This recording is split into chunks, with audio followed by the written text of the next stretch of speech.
All right, we have your presentation up and we're on slide 1. Just tell me when it's good to move on.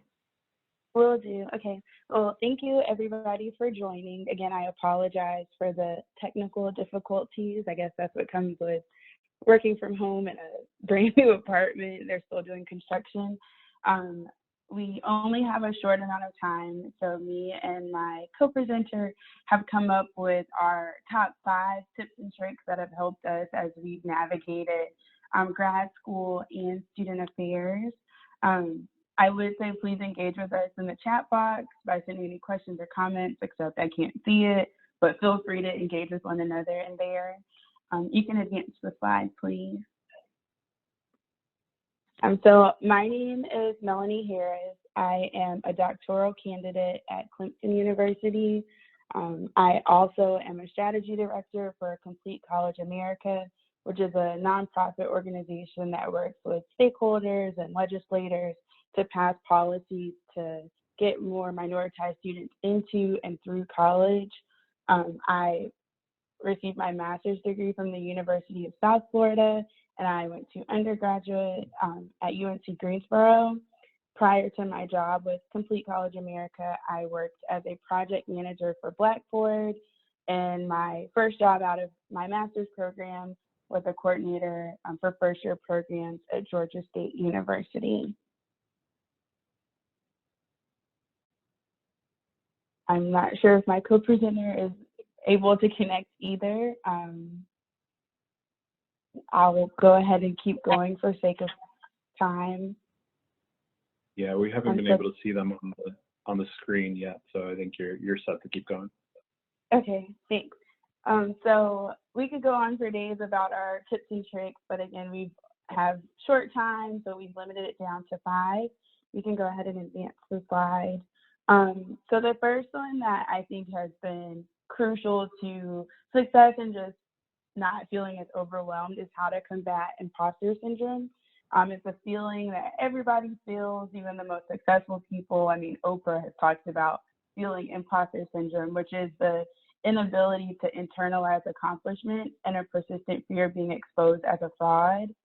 So my ways of going about combating that and tips that I've received from other people, including mentors, is to not compare myself to others. So we get caught up on social media, looking at who's got what job, who's going to what grad school, but that doesn't necessarily equate to success or that they're happy. It's just me sitting at home comparing myself.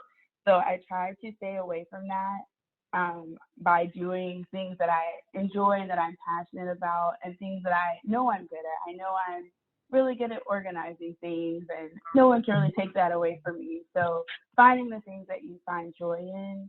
I also like to call on my best friends, my mentors, faculty that I've had, and really establishing a really strong support system so that when I have those moments of doubting myself, I can turn to them for them to boost me up and say, no, girl, you're great. It's okay. It'll all work out. My mother's always told me to face it till you make it. So just having faith and knowing and believing that you are great, you will succeed, you have all the things that you need to be successful and whatever that looks like for you. And lastly, creating what you want to be a part of. So if you can't find a community, create the community. If you can't find opportunities that align with your passions or skills, creating those opportunities, finding people that relate to you, you can create something together. So just keeping that in mind as you navigate applying for jobs, applying to grad school, what does the future look like? Just keeping that in mind. You can advance to the next slide. Hey, Melanie, can you? Oh, you're here? Yes. Yes, I had phone. I just wanted to verify. Okay. Yeah, if you want to introduce yourself, and then we can keep going. Yes, so my name is Andraelya Moody. I am the Assistant Director of Residential Living at Georgia Southwestern. I think as you've seen on the very first slide when Melanie introduced herself, my background is a little different. I started off at community college, 2-year school, Georgia Military College, and received a dual degree in sociology, also with paralegal studies. So it's kind of funny, I am a licensed paralegal. Did it for a little bit and decided law school wasn't for me because the field was too saturated. Then I went on to Georgia Southern and received my bachelor's in criminal justice, where there I was actually an RA at the age of 29 for about a year. So that's where the bug of higher education and student affairs bit me. And I went on to Mercer and completed my master's. I did an accelerated program there, received my master's in a year. So that is my journey into higher ed, where now I am looking into my doctorate, which, is something that if you guys decide to hang on in the field, or regardless of whatever field you go into, always try and make sure you further your education. Go ahead, Melanie, because I am conscious of the time, and so that way I can jump into my slides. Okay, cool. So in regards to staying organized, there are so many moving parts as you apply for jobs, apply to grad school. And so some of the tips that I have used is always to take notes. So at conferences, I'm writing down who I'm meeting and the connection I have with them on the back of their business card, so that I just don't have thousands of business cards in my bag, not knowing who this person is or why I got their business card. Also, as you have conversations with your mentors, faculty, or whomever, just taking notes. They always like to drop gems of, this is how I got to this place, and I think those are very helpful. Don't put off what you can do today until tomorrow. So if you know you need to reach out to someone, or you really want to apply to a job or have some kind of connection with someone, don't put it off to tomorrow, especially now that we're all kind of sheltered in place. It seems like we have somewhat more time on our hands, and taking advantage of that. Being cognizant or having a planner or something to ensure that you don't miss meetings, interviews, connection opportunities, because your reputation matters. And then creating some kind of tracking system.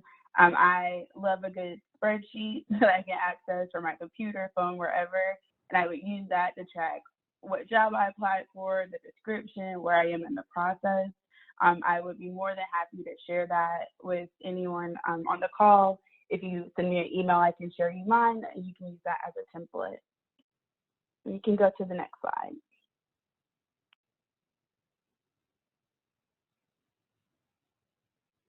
All right, so building your brand.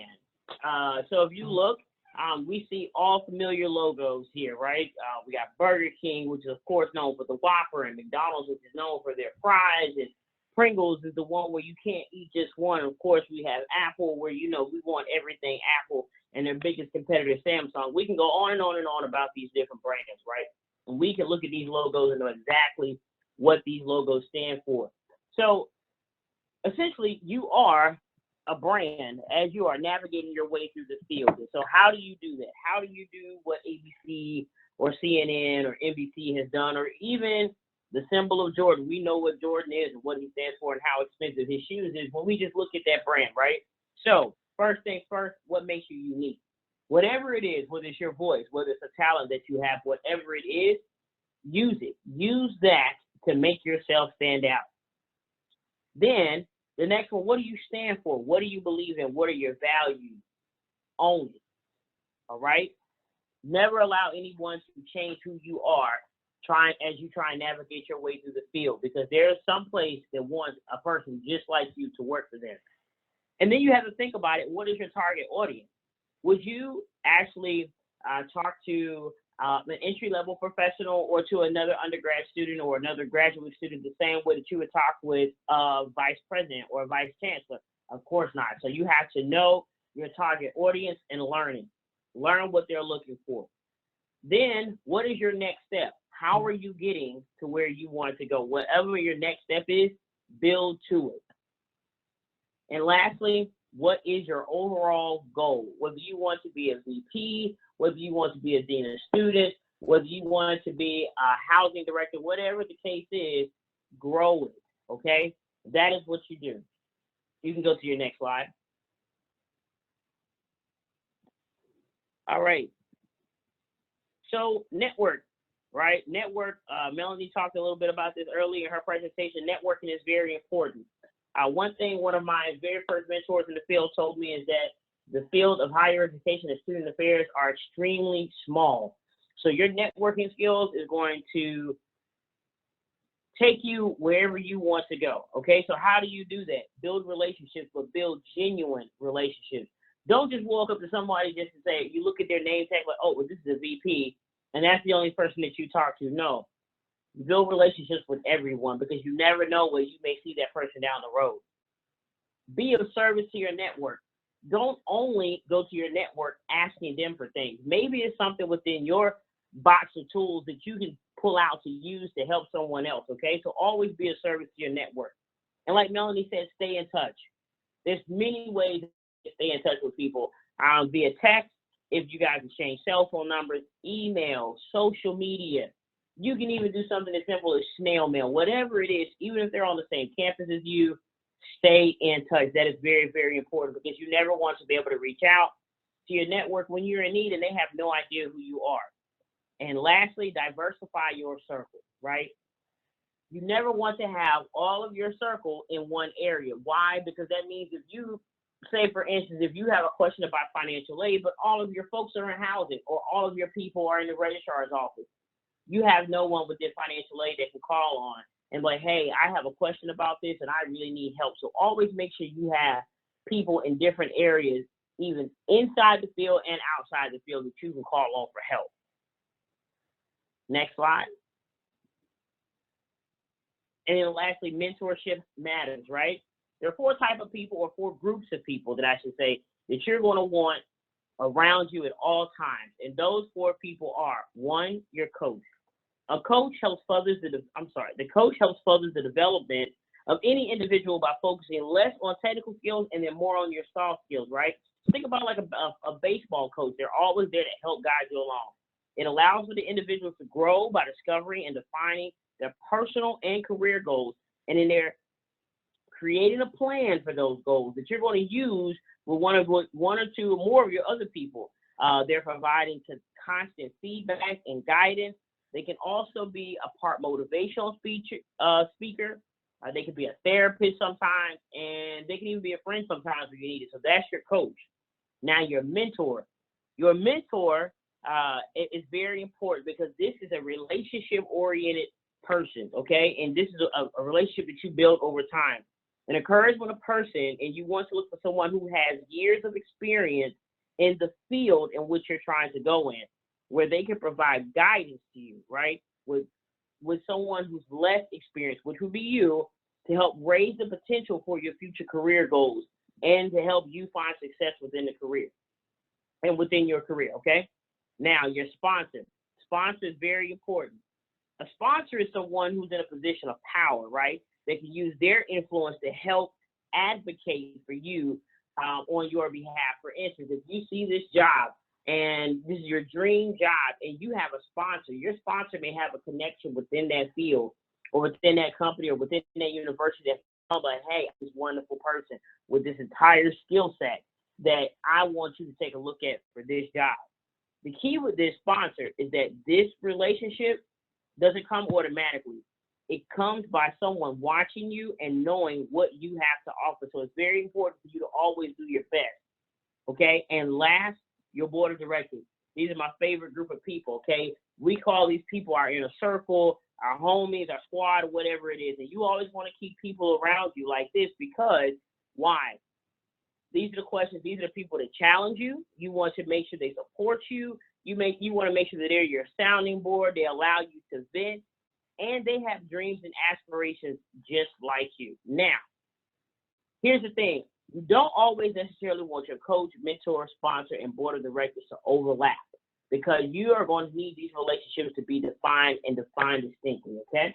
Next slide. Okay, I just wanted to give a shameless plug for the NUP program. That's the NASA Undergraduate Fellows Program. For those of you who are still in undergrad, it provides on-campus mentorship, so you'll have a mentor at your university who will give you insight into the field, connect you with their network. You have the opportunity to attend regional and annual conference programming. So there's the undergraduate pre-conference at the annual conference, and there's also regional events that you would be able to attend probably with your mentor. You have the opportunity to apply for summer internships at universities across the nation. And you also have the opportunity to attend the Best Leadership Institute, the Dungy Leadership Institute, during the summer. Applications open tomorrow. You can find more information on any of our social media platforms or by Googling NASPA and NUF programs. And then the last slide, we would open it up for a question and answer, but we're short for time. So you have our contact information. Should you ever want to reach out and get more information from us or just know more tips and tricks that we've used over the years as we've navigated the field. And thank you so much for joining us today. Great, Melanie and Andraelya. Thank you both so much for your time. We appreciate having you on the call.